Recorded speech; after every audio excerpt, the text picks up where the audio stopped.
The morning sun cast long shadows across the peaceful farming settlement of Haven's Rest when the first enemy ships appeared on the horizon. Sarah Chun was feeding chickens outside her small home when she noticed the dark specks growing larger against the pale blue sky. At first, she thought they might be cargo haulers returning from the nearby mining station. Then, the ships descended, and their sleek predatory design became unmistakable. "Marcus," Sarah called to her husband, who was repairing their water pump near the well. "Those aren't our ships."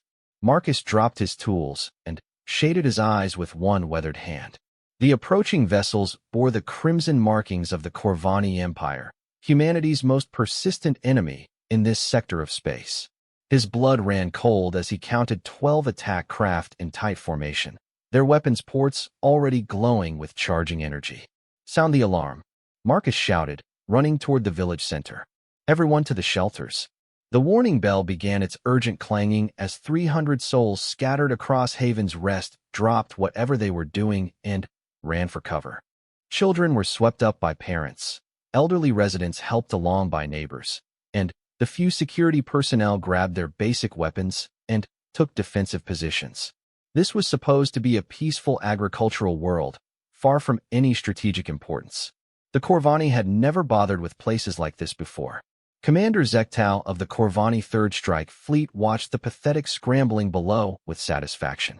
These humans had grown too comfortable in their little corner of space, establishing settlements wherever they pleased without proper respect for Corvani territory. Today would remind them that the Empire's reach was long, and their memory longer still. "Target their power grid first," Zektal commanded from his flagship's bridge. "Then, their communication array. We want them helpless, but alive to witness what comes next." The first energy beams lanced down from the sky like angry red lightning. The village's small fusion reactor exploded in a ball of superheated plasma, instantly cutting power to the entire settlement. The communication tower toppled moments later, its twisted metal frame crashing into the market square where vendors had been selling fresh produce just minutes before. Sarah and Marcus huddled in their reinforced basement with a dozen neighbors, listening to the thunder of destruction above. The emergency lights flickered weakly, powered by backup batteries that wouldn't last long. Outside, they could hear the whine of enemy engines growing closer as the attack ships descended for a more detailed assault. "Why us?"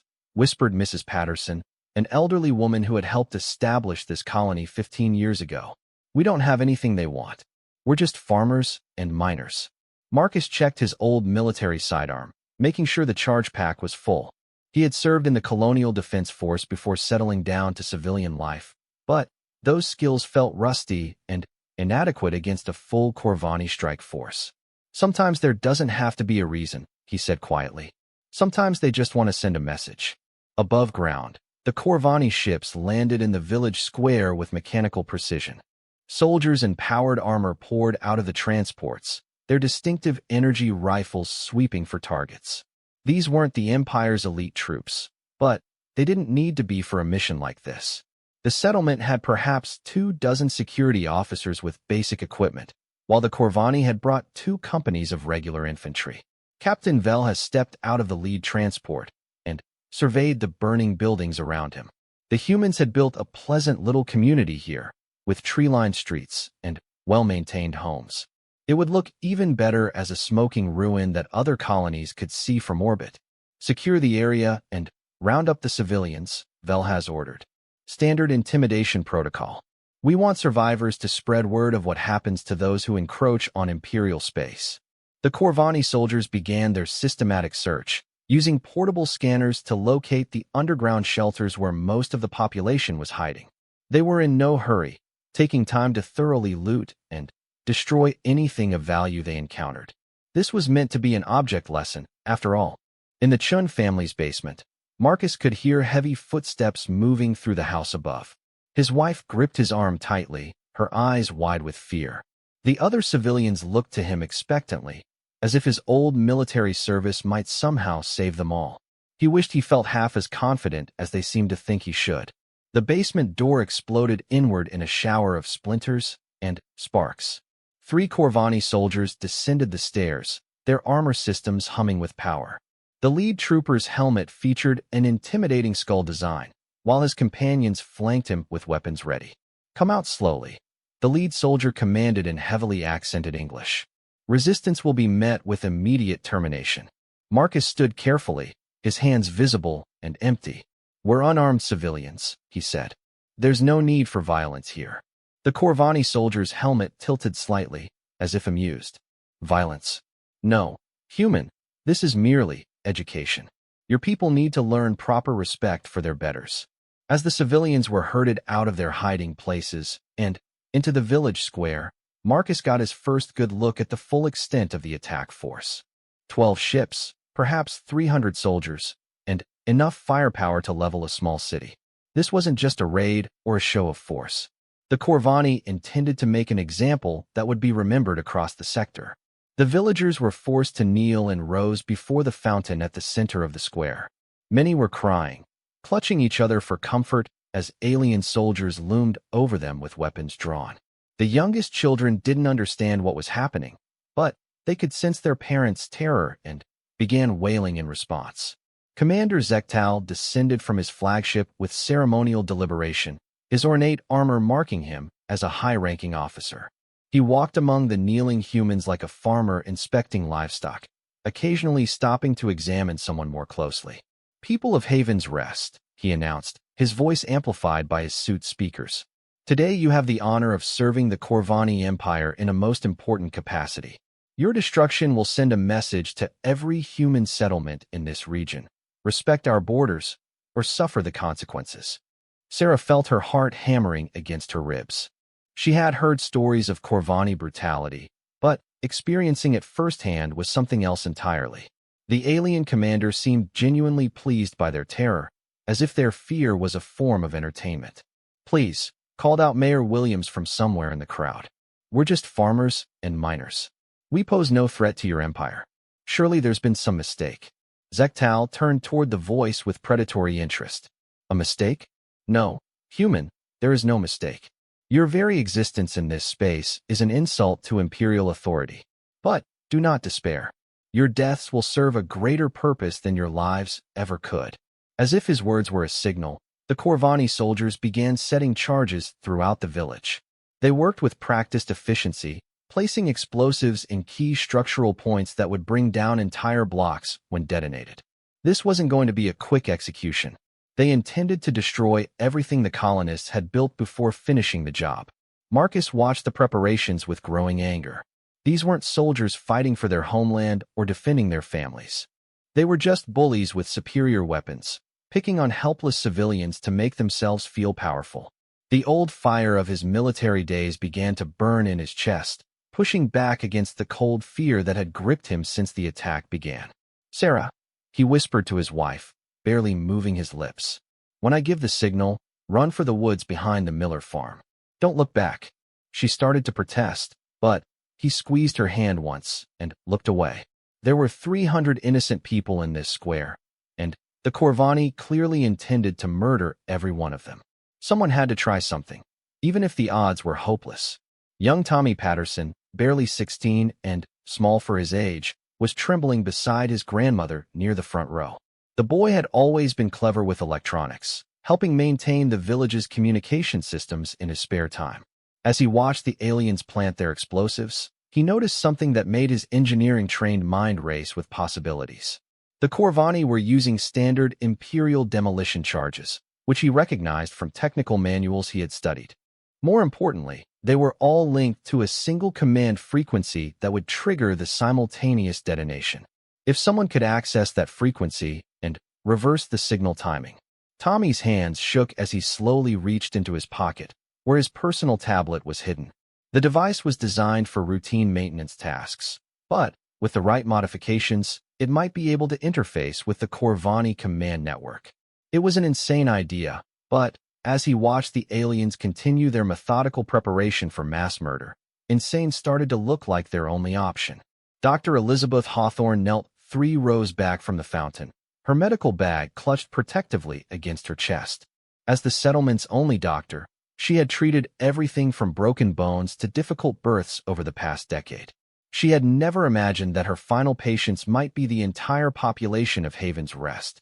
But even as terror filled her mind, her professional training asserted itself. She began cataloging the injuries she could see among her neighbors, planning triage procedures that might help if any of them somehow survived this nightmare. It was futile thinking, but it kept her focused on something other than the growing likelihood of imminent death.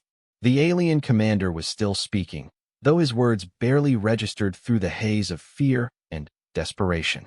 Something about imperial glory and the proper order of the galaxy. Empty rhetoric to justify butchering innocent people who had never harmed anyone. As the minutes stretched on, the full magnitude of their situation became clear.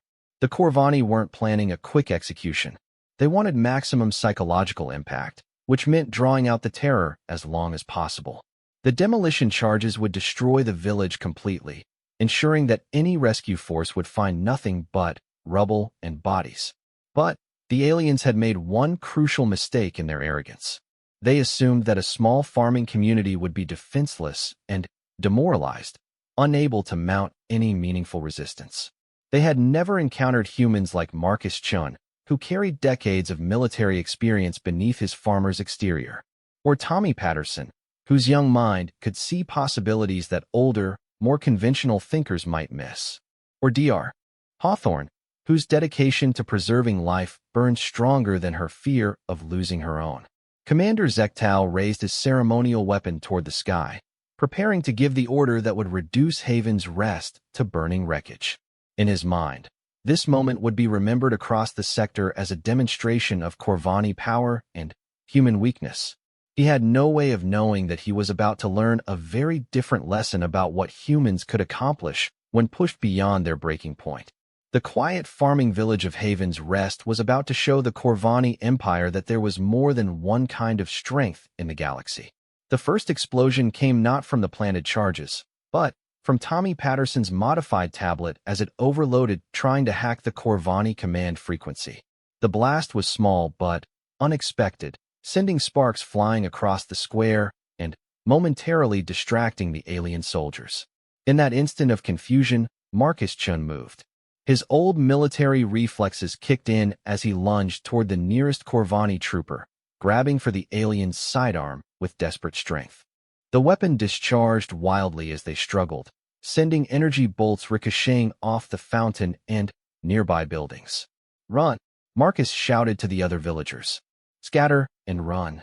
The neat rows of kneeling civilians exploded into chaos as 300 people suddenly bolted in every direction. The Corvani soldiers, caught off guard by the unexpected resistance, hesitated for precious seconds before beginning to fire into the fleeing crowd. Sarah Chun ran as her husband had ordered, tears streaming down her face as she heard the sounds of battle erupting behind her. She knew Marcus was probably going to die back there, but his sacrifice might give others a chance to escape. She had to make sure that chance wasn't wasted.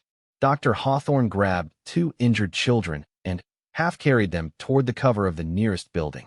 Energy blasts seared the air around her, but her focus remained fixed on getting her patients to safety. If she could save even a few lives from this massacre, Marcus Chen's sacrifice would not be in vain.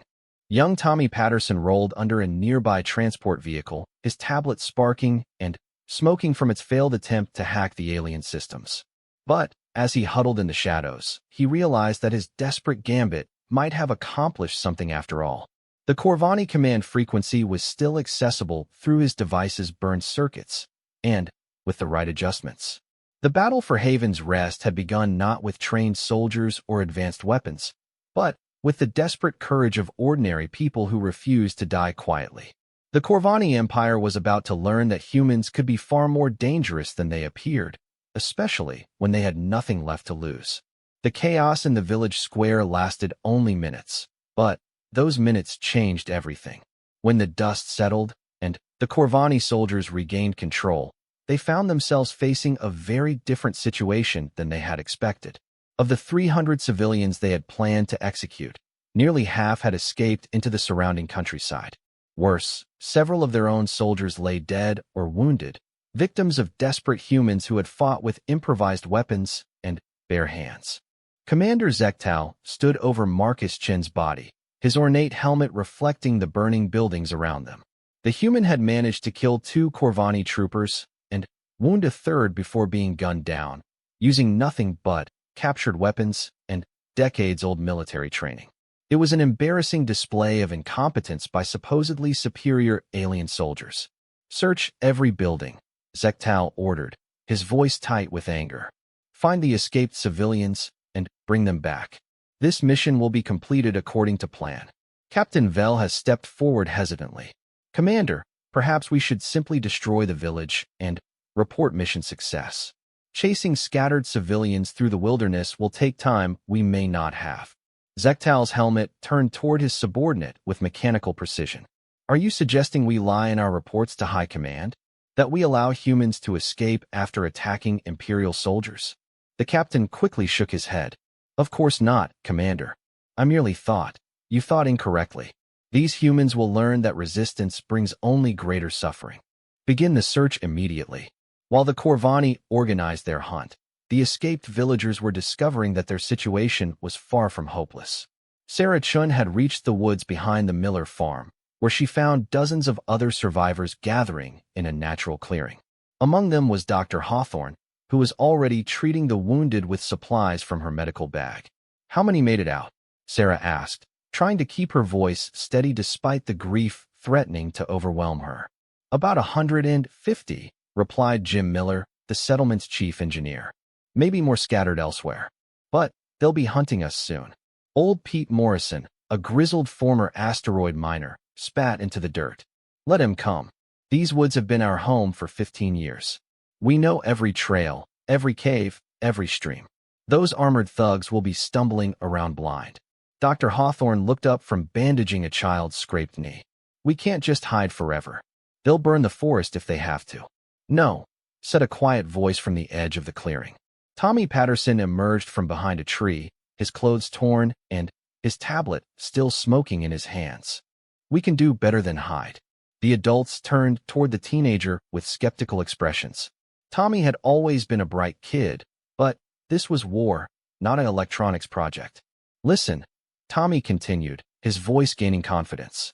"I managed to tap into their command network before my tablet overloaded. Their communication system is based on standard Imperial military protocols, which I've studied in tech manuals. If we can build a proper transmitter, we might be able to disrupt their coordination." Jim Miller scratched his beard thoughtfully. "Even if that's true, we don't have the equipment to build anything sophisticated. The power grid is down, the fabrication shop is probably destroyed." "The mining station," Sarah said suddenly. "It's 15 kilometers north, and it has its own reactor and machine shop. If any of our people made it there." Pete Morrison nodded slowly. "My boy Jake was working the morning shift. If he's alive, he'll have the mining crews organized by now." The group quickly divided into teams. Dr. Hawthorne would stay with the wounded, and those too young or old to make the journey. Pete and a few other volunteers would remain to harass the Corvani search parties and buy time for the others. Sarah, Jim, and Tommy would attempt to reach the mining station and coordinate with any survivors there. As they prepared to separate, Sarah felt the weight of responsibility settling on her shoulders. She had never been a leader, just a farmer's wife with a talent for organizing community events. Now she was helping plan a resistance against an alien military force. The thought should have been terrifying, but instead she felt a cold determination that surprised her. Marcus had died to give them this chance. She would not let it be wasted. Back in the village, the Corvani search was proceeding poorly. The soldiers were equipped for conventional warfare, not tracking civilians through dense forest. Their heavy armor snagged on branches, and their sensors were confused by the local wildlife. After 2 hours of searching, they had captured only a dozen stragglers who had been too slow or injured to keep up with the main groups. Captain Velhaz reported to Commander Zektal with growing frustration. "The humans have scattered into the wilderness. Our soldiers are having difficulty navigating the terrain, and the dense vegetation limits our sensor effectiveness." Zektal studied the tactical display showing the search areas. "Use the ships, conduct aerial sweeps, and force them into the open. Sir, the forest canopy is quite thick. Thermal imaging is limited, and energy weapons would risk starting uncontrolled fires that could spread to our own position. The commander's patience was wearing thin. What should have been a simple intimidation mission was turning into a prolonged operation that would be difficult to explain to his superiors. High Command expected efficient results, not extended manhunts on insignificant farming worlds. Very well. Set up a perimeter around the settlement and wait. These humans are civilians, not trained soldiers. They'll make mistakes, and we'll be ready when they do. Meanwhile, Tommy Patterson was discovering just how much the adults had underestimated both his technical abilities and his understanding of their situation. As the small group made its way through the forest toward the mining station, he continued to work with his damage tablet, slowly coaxing functionality from its burned circuits. The Corvani use a hierarchical command structure, he explained to Jim Miller as they picked their way along a game trail. Everything flows through their flagship's communication array. If we could overload that system, the whole strike force would lose coordination, Jim finished, beginning to see the possibilities. But the kind of signal we'd need would require enormous power output. Tommy nodded eagerly. That's why we need the mining station. The industrial transmitters there are designed to punch signals through asteroid fields and interference. With the right modifications, Sarah listened to their technical discussion with growing hope. Maybe they really could fight back against their attackers. Maybe Marcus's sacrifice would accomplish more than just buying time for a few dozen refugees. The mining station sat in a valley between two wooded hills, its fusion reactor and processing facilities intact despite the attack on the main village. As Sarah's group approached through the tree line, they could see signs of organized activity around the industrial complex. Jake Morrison and his crews had indeed survived, and they were already preparing for the fight to come. About time you showed up, Jake called out as he spotted his father's friends emerging from the woods. We've been watching the village burn and wondering when someone would think to coordinate a proper response. The mining station had become a natural rallying point for escaped villagers. Nearly 200 survivors had made their way there, including most of the settlement's technical specialists and skilled workers. They had already begun converting the facility into a fortress, using mining equipment to create defensive positions and prepare for a siege. Dr. Hawthorne's assistant, Maria Santos, had established a medical station in one of the storage buildings. Several villagers with military backgrounds were organizing the others into work crews and defensive units. Most importantly, the station's powerful communication array was still functional, giving them the ability to coordinate with other survivor groups and potentially call for outside help. "What's the situation at the village?" asked Jake Morrison as he led the newcomers into the main operations center. Sarah quickly explained the events in the square, Marcus's sacrifice, and the Corvani search efforts. As she spoke, she could see the anger building in the faces around her. These were tough people who had carved a life from an unforgiving frontier world. They were not going to be intimidated by alien bullies. "So what's the plan?" asked Ellen Walsh, the station's shift supervisor. "Wait for them to find us, and hope we can fight them off." Tommy stepped forward, his modified tablet in hand. "Actually, I have a better idea." Over the next hour, Tommy explained his analysis of the Corvani communication systems and his plan to disrupt their command network. The mining station's industrial transmitters could be modified to generate exactly the kind of signal pulse needed to overload the alien ship's communication arrays. If they could knock out the flagship's command capabilities, the entire strike force would be reduced to individual units acting without coordination. Jim Miller studied the technical specifications with professional interest. "It's ambitious, but it might work. We'd need to reconfigure the main transmitter array and reroute power from the reactor. 6 hours, maybe 8. What about after we knock out their communications?" Ellen asked. "They'll still have ships and weapons." Sarah looked around the room at the faces of her neighbors and friends. Miners, farmers, engineers, teachers, ordinary people who had never asked for this fight, but would see it through anyway. Then, we remind them that humans don't give up easily. Jake Morrison grinned fiercely. "I like the sound of that. My crews have been moving mining charges all morning. If those alien bastards want to fight, we'll give them one they won't forget." As the technical teams began work on Tommy's communication disruption plan, other groups prepared for the larger battle to come. The mining station's heavy equipment was converted into improvised weapons platforms. Explosives intended for asteroid mining were repurposed as anti-vehicle devices. The facility's loading robots were programmed with new defensive protocols.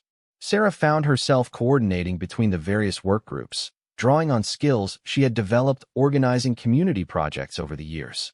It was strange how familiar this felt, despite the deadly circumstances.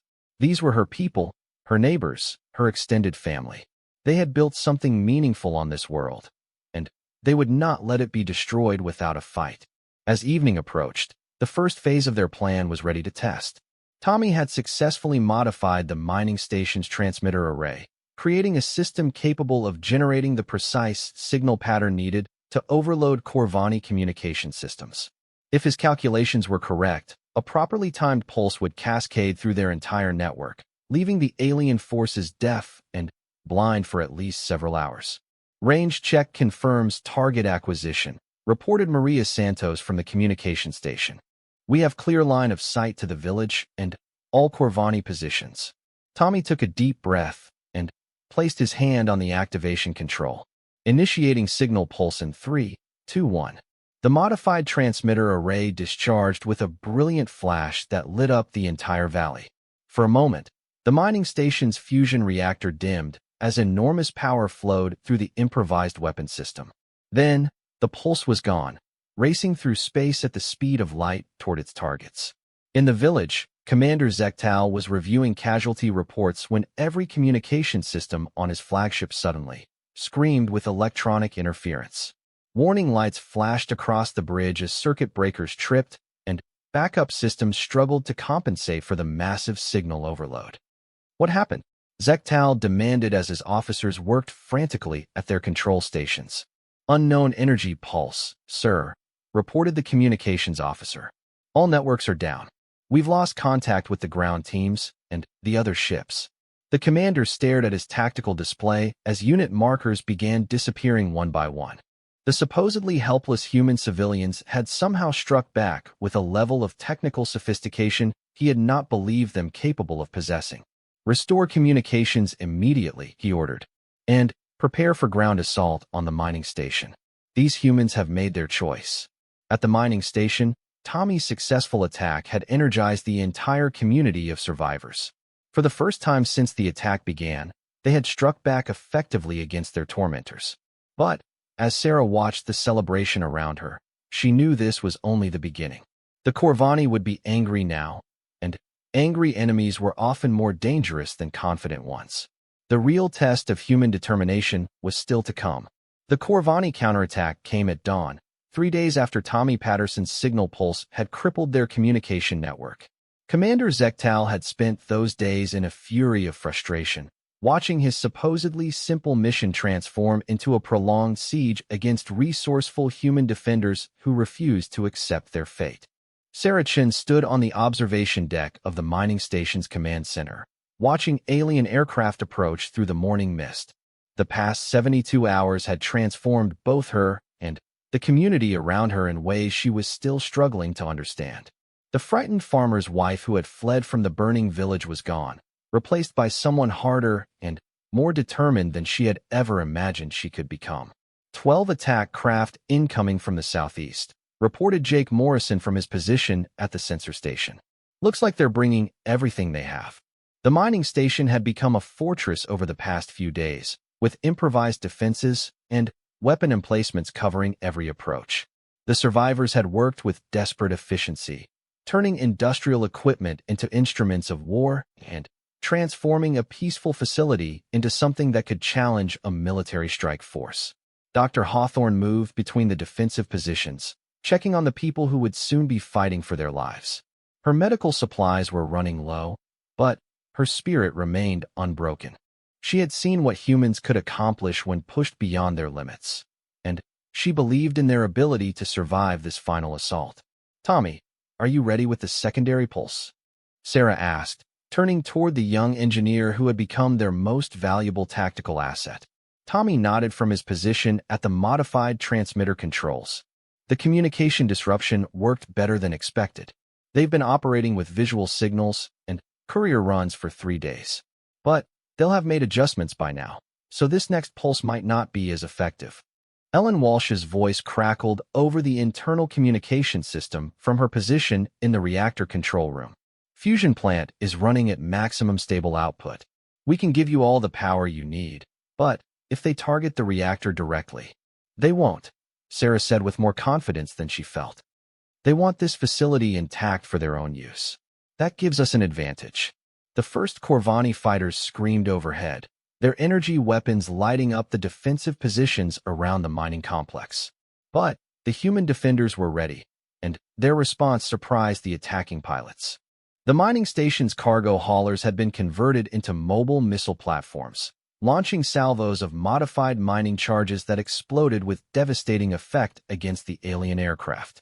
2 Corvani fighters went down in the first exchange, their wreckage scattered across the valley floor. The remaining pilots pulled back, clearly not expecting such organized resistance from what their intelligence had described as a collection of refugee civilians. That got their attention, Jake Morrison called out with grim satisfaction. But they'll be back with a better plan. Commander Zektal watched the tactical display from his flagship's bridge, his anger growing as he saw the icons representing his lost aircraft. These humans were proving far more capable than Imperial intelligence had suggested. Worse, his communications officer was reporting continued interference from whatever signal jamming system the defenders had constructed. Sir, Captain Vell has approached with obvious reluctance. Perhaps we should consider calling for reinforcements. This operation has become more complex than originally planned. Zektal turned toward his subordinate with predatory focus. Are you suggesting that the Third Strike Fleet is unable to defeat a handful of human farmers? No, sir, of course not. I merely thought that additional assets might allow us to resolve this situation more efficiently. The commander studied his tactical display, considering his options. Calling for reinforcements would mean admitting that his supposedly elite force had been stymied by civilian resistance. That kind of report would not advance his career within the Imperial hierarchy. Better to resolve this situation with the forces at hand, regardless of the cost. Prepare for ground assault, Zektal ordered. 2 companies of infantry, supported by armored vehicles. We will take that facility by force and execute every human inside. At the mining station, the defenders were using the lull between attacks to prepare for what they all knew would be the decisive battle. The improvised fortifications had held against the airstrikes, but a coordinated ground assault would test their defenses in ways they had not yet experienced. Pete Morrison moved between the defensive positions, checking on the men and women who would soon be fighting alongside him. Most had never held a weapon in anger before this week, but desperation had made them dangerous in ways the Corvani clearly had not anticipated. Remember, Pete called out, we're not trying to win a conventional battle. We're trying to make them pay such a high price that they decide this rock isn't worth the cost.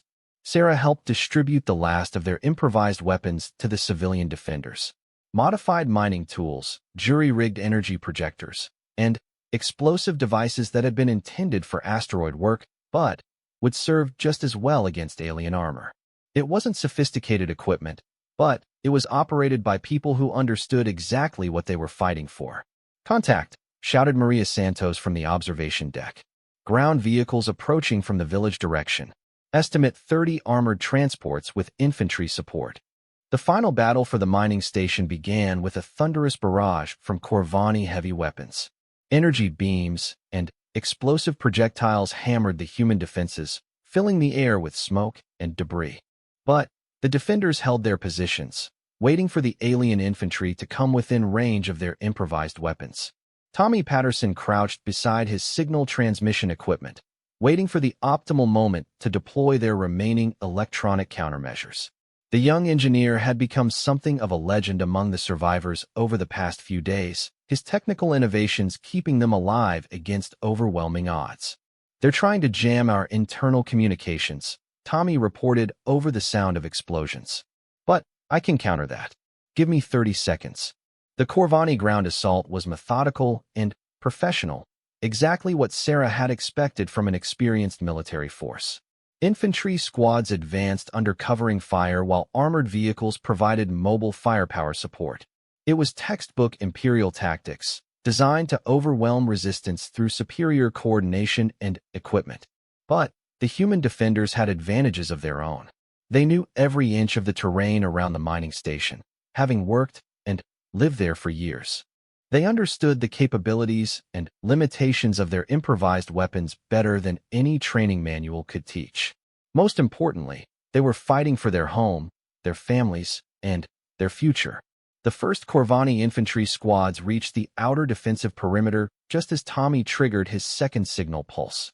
The electronic counterstrike was different this time, designed not to overload communication systems, but to interfere with the targeting computers and coordination networks that the alien soldiers relied on for tactical effectiveness. Suddenly, the precise Imperial advance became confused and disorganized as squad leaders lost contact with their units, and targeting systems began providing conflicting information. Individual soldiers continued to fight effectively, but the coordinated assault that Zektal had planned began to break apart. "Now," Sarah called out over the communication system. "Hit them while they're confused." The human defenders emerged from their positions like ancient warriors charging from hidden positions. Mining equipment that had been converted to mobile weapons platforms advanced alongside volunteers armed with improvised firearms and explosive devices. It was not a sophisticated military maneuver, but it was executed with the desperate courage of people who had nothing left to lose. Dr. Hawthorne watched the battle unfold from her position in the medical station, ready to treat whatever casualties the fighting would produce. She had seen enough violence over the past week to last several lifetimes, but she understood that this moment would determine whether her community survived or perished. The close-quarters battle that followed was unlike anything the Corvani soldiers had experienced in their previous campaigns against human settlements. These civilians fought with improvised weapons and desperate tactics, showing no regard for conventional military doctrine or their own safety. Mining charges exploded among alien infantry squads, while converted cargo haulers rammed armored vehicles with suicidal determination. Commander Zektal received fragmentary reports from the ground assault through his restored, but still intermittent communication systems. His professional soldiers were taking significant casualties against opponents who should have been easily defeated. The situation was becoming an embarrassment that would haunt his career if word reached Imperial High Command. "Sir," his communications officer called out urgently, "we're receiving a priority signal from the outer system. Imperial Navy Task Force requesting identification and status report." Zektal's blood ran cold. An Imperial Navy patrol had arrived in the system, probably conducting routine inspections of frontier regions. They would expect a complete briefing on his mission, including explanations for why a simple intimidation operation had turned into a prolonged siege. "Response delay authorized," Zektal ordered. "Tell them we are conducting final phases of pacification operations." But even as he spoke, the commander knew his time was running out. The Navy would expect results, not excuses. If he could not complete this mission quickly and decisively, his career in the Imperial military would be effectively over. On the ground, the battle was reaching its climax as human defenders and Corvani soldiers fought hand-to-hand among the industrial equipment of the mining facility. Sarah Chun found herself crouched behind an overturned cargo container, exchanging fire with alien soldiers whose armor made them nearly invulnerable to conventional weapons. "Tommy," she called out to the young engineer, "can you overload their armor systems the same way you disrupted their communications?" "Different frequency, but maybe," Tommy replied, working frantically with his improvised equipment. "I need direct line of sight to their power sources." Jake Morrison and several other miners had managed to corner a squad of Corvani soldiers near the main processing facility. The aliens were better armed and armored, but they were fighting in an environment designed by humans for human use. Every corridor and maintenance shaft was familiar territory to the defenders. "This way," Jake shouted, leading his people through a service tunnel that would bring them behind the alien position. "We built this place. We know it better than they ever will." The turning point came when Tommy successfully targeted the power distribution network that fed the Corvani armor systems. His improvised signal pulse overloaded the aliens' personal energy shields and mobility enhancers, reducing them to the level of ordinary infantry in heavy but no longer powered armor. Suddenly, The technological advantage that had seemed so overwhelming was gone. Human defenders with improvised weapons found themselves on equal terms with alien soldiers whose superior equipment had been neutralized by the technical ingenuity of a teenager from a farming community. The Corvani assault faltered, and then, broke as squad after squad found themselves outflanked, outmaneuvered, and outfought by opponents they had dismissed as helpless civilians. Captain Velhaz's attempts to coordinate a withdrawal were hampered by continuing communication disruptions and the complete breakdown of tactical cohesion among his forces. Commander Zektal watched in disbelief as his tactical display showed Imperial units retreating from positions they should have been able to hold indefinitely. His elite Third Strike fleet was being defeated by farmers and miners with homemade weapons and civilian mining equipment. "Sir," his communications officer reported with barely controlled panic, "the Navy Task Force is demanding an immediate status update. They're threatening to conduct an independent investigation of our operations." For the first time since the mission began, Zektal began to understand that he was facing more than just military defeat. If word of this disaster reached Imperial High Command, the consequences would extend far beyond his own career. The entire Corvani Empire would have to confront the uncomfortable reality that humans were far more dangerous than their previous encounters had suggested. The battle for the mining station ended not with dramatic surrender or final heroic stands, but with the quiet realization that the Corvani assault had simply run out of momentum. Alien soldiers who had begun the day confident in their superiority found themselves trapped in an industrial complex designed by their enemies, fighting against opponents who knew every bolt and circuit in the facility. As the sun set over the valley, Sarah Chun walked among the wounded and exhausted defenders who had somehow managed to survive everything the Corvani Empire could throw at them. Tomorrow would bring new challenges, but tonight they could rest in the knowledge that they had proven something important about human determination. The village of Haven's Rest was gone, reduced to ashes by alien weapons. But the people who had built that community were still alive, and they had learned something valuable about their own capabilities. The Corvani had intended to teach them a lesson about imperial power. Instead, they had received an education in human resilience that would echo throughout the galaxy. The Imperial Navy Task Force that arrived in the Haven's Rest system 3 days after the failed ground assault consisted of 12 warships under the command of Admiral Mortex, a career officer known for his methodical approach to frontier security. He had come expecting to review routine pacification reports and had instead discovered a situation that threatened to become a significant embarrassment for the Empire. Admiral Mortex stood on the bridge of his flagship, the dreadnought Inevitable Dominion, studying the after-action reports that Commander Zektal had finally been forced to submit. The Third Strike Fleet had been assigned to destroy a minor human settlement as an example to other colonies. Instead, they had suffered significant casualties in a prolonged siege against civilian defenders who had somehow managed to neutralize advanced Imperial military technology. "Explain to me again," Admiral Mortex said in the carefully controlled voice that his subordinates had learned to fear, "how a force of 300 professional soldiers with air support was defeated by farmers and miners." Commander Zektal stood at rigid attention, knowing that his military career was effectively over regardless of how he answered. "The humans demonstrated unexpected technical capabilities, Admiral. They modified civilian equipment to counter our electronic systems, and used their knowledge of local terrain to negate our tactical advantages." "Unexpected technical capabilities," the Admiral repeated slowly. "Are you suggesting that Imperial intelligence was wrong about human military potential?" "No, sir.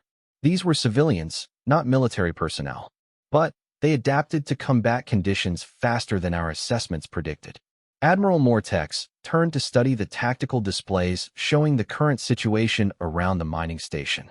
The human defenders had not only survived the Corvani assault, but had somehow managed to capture several alien vehicles and weapon systems during the fighting. Intelligence reports suggested they were already reverse engineering Imperial technology to improve their own defensive capabilities. "What is the current status of the target population?" the Admiral asked. "Approximately 400 human civilians remain alive in and around the mining facility," Zektal reported. They have established fortified positions and appear to be preparing for extended resistance. 400. Admiral Mortex considered this number carefully. The original mission parameters had called for the elimination of a small farming community to serve as an example to other human settlements. Instead, the survivors had become a symbol of effective resistance against imperial authority. If word of their success spread, it could inspire similar defiance across the entire frontier region. On the surface of the planet, the human defenders were indeed preparing for the next phase of their fight for survival. The mining station had become the center of a growing resistance movement as word of their victory spread to other isolated communities throughout the system. Supply ships and volunteer fighters were beginning to arrive from distant settlements, turning what had started as a desperate last stand into something approaching an organized rebellion. Sarah Chun found herself reluctantly accepting the role of overall coordinator for the expanding resistance effort. Her background in community organization had proven surprisingly relevant to military logistics, and her experience during the siege had earned her the trust of fighters from across the region. Report from the outer settlements. Maria Santos announced from the communication station that Tommy Patterson had rebuilt using captured Corvani equipment. 3 more colonies have agreed to provide supplies and volunteer fighters. Total expected reinforcements, 800 personnel. Sarah studied the tactical displays that Jim Miller had constructed to track friendly and hostile forces throughout the system. The situation was changing rapidly, with new variables appearing almost daily. What had begun as a simple survival scenario was evolving into something much more complex and dangerous. What about the Navy task force? Sarah asked. Any indication of their intentions? Tommy looked up from his analysis of intercepted Imperial communications. Over the past week, the young engineer had become their primary intelligence asset, using captured equipment and his growing understanding of alien technology to monitor enemy activities. They're maintaining position at the edge of the system, Tommy reported. Lots of encrypted chatter between the fleet commander and someone higher up the chain of command. I think they're waiting for orders from their home government. Dr. Hawthorne entered the command center carrying her latest casualty reports. The medical situation had stabilized after the initial battle, but the continuing flow of refugees and volunteers was straining their limited resources. We have 43 wounded who need extended medical care, she reported. And our pharmaceutical supplies are running critically low. If we're going to continue operations, we need to establish supply lines with outside medical facilities. Sarah nodded, adding another item to her growing list of logistical challenges. Jake, what's the status on mining operations? Jake Morrison looked up from the industrial planning charts he had been studying. We're back to 60% of normal or production, but we've had to modify our procedures to account for the defensive installations. The good news is that we're producing more than enough raw materials to support expanded manufacturing operations. The transformation of the mining station into a military-industrial complex had been remarkable to witness. Civilian engineers and technicians had worked around the clock to convert peaceful industrial equipment into instruments of war. Manufacturing facilities originally designed to process asteroid or were now producing ammunition, armor plating, and electronic components for the growing resistance movement. Ellen Walsh entered the command center carrying a data pad filled with production reports. We've completed the first batch of modified communication equipment, she announced. Every settlement in the system can now coordinate through our secure network. This represented a significant milestone in the development of organized resistance. The Corvani had relied on their technological superiority to dominate human settlements through superior coordination and information control. Now the humans had effective communication networks of their own, built using captured Imperial technology and innovative engineering solutions. Aboard the inevitable Dominion, Admiral Mortex was receiving very different reports from his intelligence officers. The human resistance was growing stronger and more sophisticated with each passing day. More concerning was the evidence that other alien species throughout the region were monitoring the situation with great interest. Sir, reported intelligence coordinator Zelenak, we're detecting increased communication traffic between human settlements and several non-aligned species. It appears that word of their resistance is spreading beyond this system. Admiral Mortex studied the intelligence summaries with growing concern. The Corvani Empire maintained control over its territory through a carefully cultivated reputation for overwhelming military superiority. Subject species remained loyal not out of affection for imperial rule, but because resistance seemed futile. If humans could successfully defy imperial authority, that perception of invincibility would be severely damaged. What is the assessment of human military potential based on recent observations? The admiral asked. Significantly higher than previous estimates, Zelenke replied carefully. Their ability to adapt civilian technology for military purposes appears to exceed that of most species we have encountered. More importantly, their willingness to continue fighting despite overwhelming odds suggests a cultural characteristic that our previous analyses did not fully appreciate. This was the core of the problem facing imperial strategic planners. Military technology could be countered with superior technology, and numerical disadvantages could be overcome with additional forces. But an enemy's willingness to fight to the death regardless of odds was much more difficult to address through conventional military means. On the planet's surface, the human defenders were discovering their own expanding capabilities as more resources and personnel became available. The mining station had evolved into the hub of a distributed defense network that covered the entire system. Small settlements that had previously been helpless against imperial raids were now equipped with communication systems, early warning networks, and locally manufactured weapons. Pete Morrison led a patrol through the ruins of the original village, documenting the damage for the historical record that Dr. Hawthorne was compiling. The systematic destruction that the Corvani had intended as an object lesson had instead become a monument to human resilience and the price of aggression against peaceful communities. Look at this, Pete called out to his companions, pointing toward a section of collapsed buildings. They spent a lot of effort destroying things that had no military value. The school, the community center, people's homes. This wasn't strategic bombing. This was pure spite. The patrol continued through the ash-covered streets, cataloging evidence of what would later become known throughout human space as the Haven's Rest Massacre. The systematic destruction of civilian infrastructure and the attempted execution of the entire population had violated several interstellar treaties that the Corvani Empire had previously agreed to respect. Sarah Chun arrived at the village ruins later that afternoon, accompanied by a team of volunteer investigators who were documenting the evidence for eventual presentation to neutral arbitration authorities. The legal implications of the Corvani actions were significant, potentially providing justification for much broader human resistance to imperial authority. Marcus would be proud, Sarah said quietly, standing beside the fountain where her husband had made his final stand. He bought us the time we needed, and we used it well. The memorial they erected was simple but meaningful, a piece of twisted metal from the destroyed communication tower, inscribed with the names of all the civilians who had died in the attack. It would become a powerful symbol of imperial brutality and human determination that would inspire resistance movements throughout the galaxy. Back at the mining station, Tommy Patterson was making a discovery that would change the strategic balance of the entire conflict. His analysis of captured Corvani equipment had revealed something remarkable about imperial military technology that no one had previously understood. Sarah, you need to see this, Tommy called out from his technical workshop. I've been studying their power systems and communication networks, and I think I've found something important. Sarah joined the young engineer at his workbench, where he had disassembled several pieces of captured alien equipment. The components were arranged with the careful precision of someone who understood exactly how each piece functioned within the larger system. The Corvani technology is actually less advanced than ours in several key areas, Tommy explained.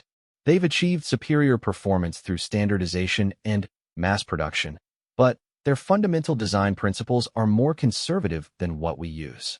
This was a startling revelation. Human technology had always been assumed to be inferior to imperial systems, which had formed the basis for strategic planning throughout the frontier regions. If Tommy's analysis was correct, the technological gap between humans and aliens was much smaller than anyone had realized. What does this mean for our defensive capabilities? Sarah asked. It means we can do more than just survive, Tommy replied with growing excitement. If we can reverse engineer their key technologies and combine them with our own innovations, we might be able to build systems that are actually superior to what the Empire fields. This possibility represented a fundamental shift in the strategic situation. The human settlements had begun their resistance as desperate refugees fighting for survival. Now they were potentially positioned to become a genuine military threat to imperial authority in the region. Admiral Mortex was reaching similar conclusions from his analysis of the ongoing situation. The humans were not simply surviving imperial attacks. They were learning and adapting at a rate that exceeded anything in previous imperial experience. Each engagement provided them with new technology and tactical knowledge that they integrated into their defensive capabilities with remarkable efficiency. Recommendations? The Admiral asked his staff officers during their evening briefing. Commander Yexul, the task force's tactical specialist, consulted his analysis charts. Immediate orbital bombardment would eliminate the immediate threat, but the political ramifications could be severe. The humans have established communication links with neutral species throughout the region. Excessive force might trigger broader diplomatic complications. Alternative approaches. Admiral Mortex pressed. Negotiated settlement, suggested Intelligence Coordinator Zelen AK. Recognize their right to self-governance in exchange for acknowledgement of imperial sovereignty. It would set a precedent, but it would also contain the immediate crisis. This suggestion represented a significant departure from traditional imperial policy. The Corvani Empire had never negotiated with rebellious subjects, preferring to demonstrate the futility of resistance through overwhelming force. But the situation at Haven's Rest was proving that overwhelming force was not always sufficient to guarantee victory. As night fell over the mining station, Sarah Chun stood on the observation deck looking up at the stars where alien warships waited in the darkness. 6 weeks ago, she had been a farmer's wife whose biggest concern was organizing the annual harvest festival. Now she was coordinating a resistance movement that could potentially reshape the balance of power throughout the galaxy. The transformation had been painful and costly, but it had also revealed capabilities that none of them had known they possessed. The quiet farming community of Haven's Rest was gone forever, but something stronger had taken its place. The question now was whether that strength would be sufficient for the challenges that lay ahead. 2 years after the first Corvani attack on Haven's Rest, the transformed mining station had become the administrative center of the Haven Republic, a confederation of human settlements that now controlled 3-star systems and maintained diplomatic relations with a dozen alien species. What had begun as a desperate fight for survival had evolved into a new model for human expansion and self-governance that was being studied throughout the galaxy. Sarah Chun, now formally elected as president of the Haven Republic, stood in the council chamber that had once been the mining station's main cafeteria. Around the table sat representatives from 18 different worlds, including several alien species who had chosen to join the Human Confederation rather than remain under imperial rule. The transformation had been remarkable, but the challenges they faced were greater than ever. Intelligence report from the border regions, announced Captain Lisa Park, formerly Dr. Hawthorne's medical assistant, and now the Republic's chief intelligence coordinator. 3 more Corvani task forces have been deployed to frontier systems. They're clearly preparing for a major offensive operation. The Corvani Empire had not accepted the loss of the Haven systems gracefully. After the initial failed negotiations 2 years ago, Imperial strategy had shifted to a policy of containment and pressure. They could not attack the Republic directly without risking diplomatic complications with neutral species, but they were working systematically to prevent further expansion of human influence. Tommy Patterson, now bearing the title of Chief Technology Officer at the remarkably young age of 18, looked up from the holographic displays that showed current military dispositions.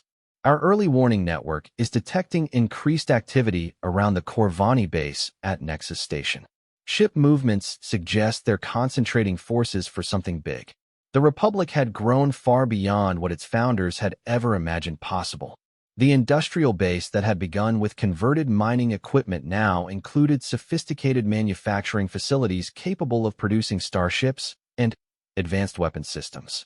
More importantly, the alliance between humans and several alien species had provided access to technologies and resources that neither group could have developed independently. Admiral Jake Morrison, former mining crew chief and now commander of the Republic fleet, studied the tactical projections with professional concern. Our defensive capabilities have improved significantly, but we're still outnumbered by Imperial forces by approximately 8 to 1. If they decide to commit to a full-scale assault, we'll be in serious trouble. The military balance was indeed daunting. The Republic could field 36 combat vessels of various sizes, while Imperial forces in the region included more than 300 ships. However, the strategic situation was more complex than simple numbers might suggest. The Republic's ships were equipped with hybrid technologies that combined human innovation with alien engineering principles, making them more capable than their size would indicate. Ellen Walsh, now serving as industrial coordinator, presented her latest production reports. We're currently manufacturing 2 new frigates per month, plus ongoing upgrades to existing vessels. The new hybrid drive systems are performing above specifications, giving us significant advantages in speed and maneuverability. Dr. Hawthorne entered the council chamber carrying her monthly health and population reports. Despite the ongoing military tensions, the Republic had experienced substantial growth as refugees and volunteers arrived from across the galaxy. The combination of personal freedom and economic opportunity was proving attractive to many species who had grown weary of imperial rule. Current population stands at 400,000 across all Republic systems, she reported. Medical infrastructure is adequate for current needs, but will need significant expansion if growth continues at present rates.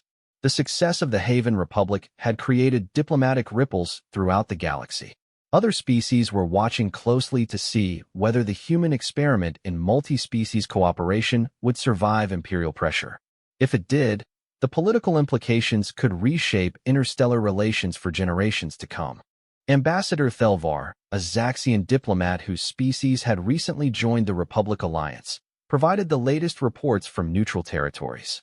Several major powers are reconsidering their positions regarding imperial expansion. The Republic's success has demonstrated that effective resistance is possible, which has encouraged others to reassess their own options. This was perhaps the most significant development since the Republic's founding. For centuries, the Corvani Empire had expanded unchallenged because potential opponents believed resistance was futile. The survival and growth of the Haven Republic had proven that imperial forces could be defeated by well-organized opposition with sufficient determination and technological innovation. What's the assessment of imperial intentions? Sarah asked, focusing on the immediate strategic challenges. Captain Park consulted her intelligence briefings. High Command appears to be split between 2 factions. Conservative elements favor direct military action to eliminate the Republic before it can inspire further resistance. Progressive elements argue for negotiated coexistence to avoid the risk of broader conflict. Admiral Morrison leaned forward with interest. Any indication which faction is winning the debate? The recent troop movements suggest the military faction has gained influence, Park replied. But there are also reports of diplomatic initiatives being prepared as backup options. This intelligence painted a complex picture of imperial decision-making. The Corvani were clearly struggling to develop an effective response to the Republic's unexpected success. Traditional military solutions had failed, while diplomatic recognition would set precedents that could encourage rebellion throughout the empire. Tommy Patterson had been quietly analyzing intercepted imperial communications during the council session. His technical skills had evolved far beyond his original electronics expertise, encompassing strategic intelligence analysis and advanced xenotechnology research. I'm seeing increased encryption in their command networks, Tommy reported. Whatever they're planning, they're taking unusual security precautions. But I have detected references to something called Operation Final Resolution in their high-level traffic. The name itself was ominous, suggesting that imperial leadership was preparing for decisive action rather than continued containment strategies. Sarah felt the familiar weight of responsibility that had been her constant companion since becoming the Republic's leader. The decisions made in this room would determine whether their remarkable experiment in cooperation would survive or be crushed by superior imperial forces. Defensive preparations? Sarah inquired, turning toward the military coordinators. Admiral Morrison activated the holographic display showing current Republic fleet dispositions. All combat vessels are at enhanced readiness status. We've established layered defense networks around critical systems and distributed our industrial capacity to minimize vulnerability to surprise attacks. The Republic's military strategy emphasized mobility and distributed operations rather than static defense. Their hybrid technologies provided significant advantages in speed and stealth, allowing smaller forces to engage Imperial units on favorable terms. But those advantages would be less meaningful in a direct confrontation involving overwhelming numbers of enemy ships. Ellen Walsh stood to present her industrial mobilization plans. We can increase military production by 40% if we convert civilian manufacturing facilities to warship construction. The transition would take approximately 3 months to complete. Dr. Hawthorne expressed concern about the social implications of full military mobilization. Conversion to a wartime economy would require significant sacrifices from civilian populations. We need to consider whether such measures are consistent with the values that define our republic. This was a fundamental question that went beyond immediate military necessities. The Haven Republic had been founded on principles of individual freedom and cooperative governance. Excessive militarization could undermine those principles even if it improved their chances of survival against Imperial attack. Ambassador Thelvar offered a different perspective based on his species' historical experience with Imperial expansion. The Zaxians faced a similar choice 3 centuries ago. We chose to maintain our civilian economy and accepted Imperial dominance rather than transform our society for war. That decision ensured our cultural survival, but it also meant accepting permanent subordination. The alien diplomat's observation highlighted the strategic dilemma facing the Republic. They could maintain their foundational principles and risk military defeat, or adapt their society for war and risk losing the characteristics that made their alliance attractive to other species. Sarah looked around the council table at the faces of people who had become both friends and colleagues over the past 2 years. These were individuals who had proven their courage and capability under the most challenging circumstances. If anyone could find a solution to their current crisis, it would be this group working together. Options analysis, Sarah said, falling back on the systematic approach that had served them well during previous crises. What are our realistic choices given current circumstances? Tommy Patterson activated his strategic planning interface. Option 1. Full military mobilization and preparation for defensive war.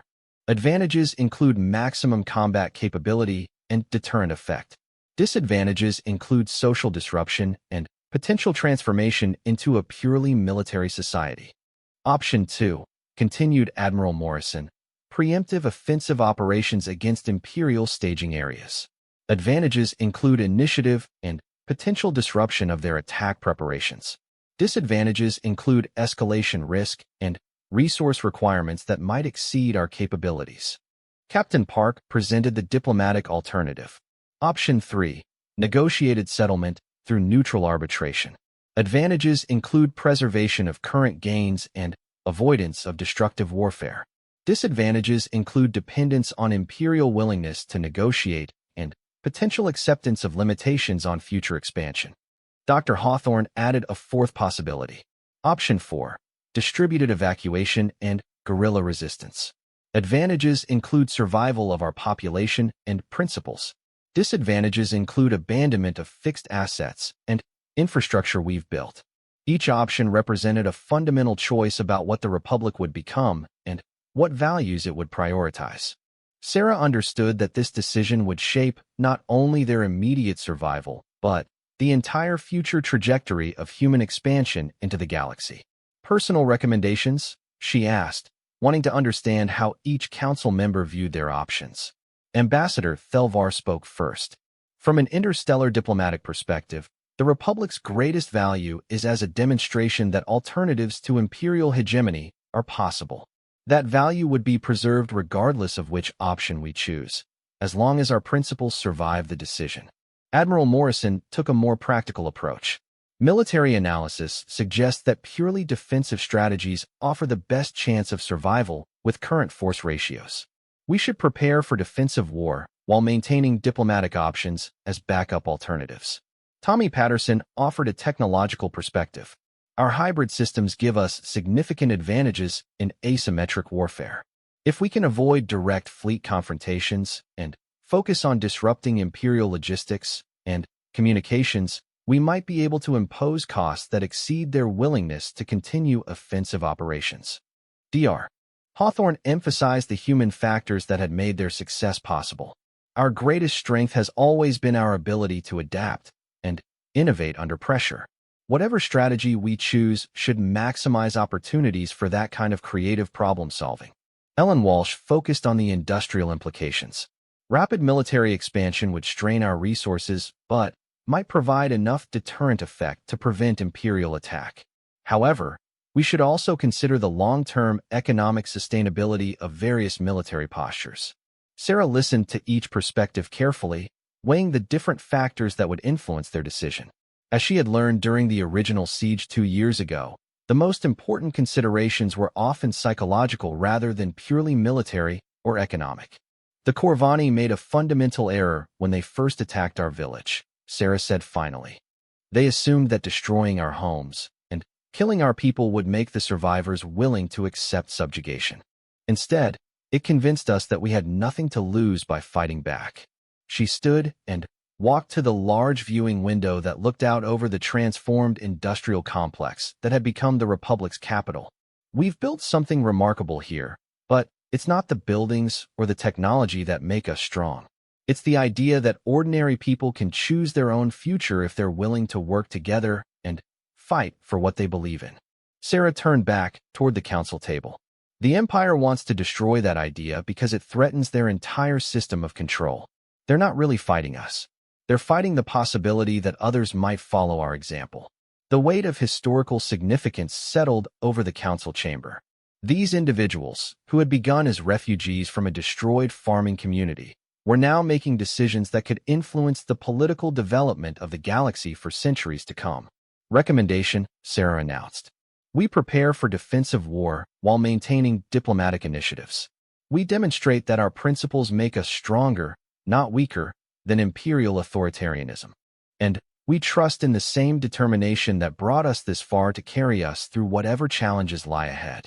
The council voted unanimously to approve the president's recommendation.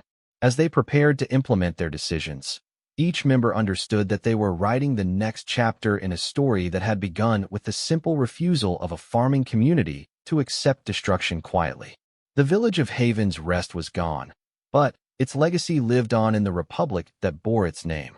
The Corvani Empire had intended to teach a lesson about imperial power and human weakness. Instead, they had learned that humans possessed a strength that no amount of military technology could overcome: the absolute refusal to surrender their freedom to anyone who tried to take it by force. Admiral Mortex received his final orders from Imperial High Command 3 days later. Operation Final Resolution would commence in 72 hours. Utilizing the largest military force ever assembled by the Corvani Empire for a single campaign. 600 warships would converge on Republic space with orders to eliminate the human alliance permanently and decisively. But, as his fleet prepared for departure, intercepted communications were already carrying word of the coming assault to every corner of the galaxy. The Haven Republic had become a symbol of successful resistance that inspired hope in countless subjects of imperial oppression. The final battle for human freedom in the galaxy was about to begin, and its outcome would determine whether the future belonged to those who ruled through fear or those who led through example.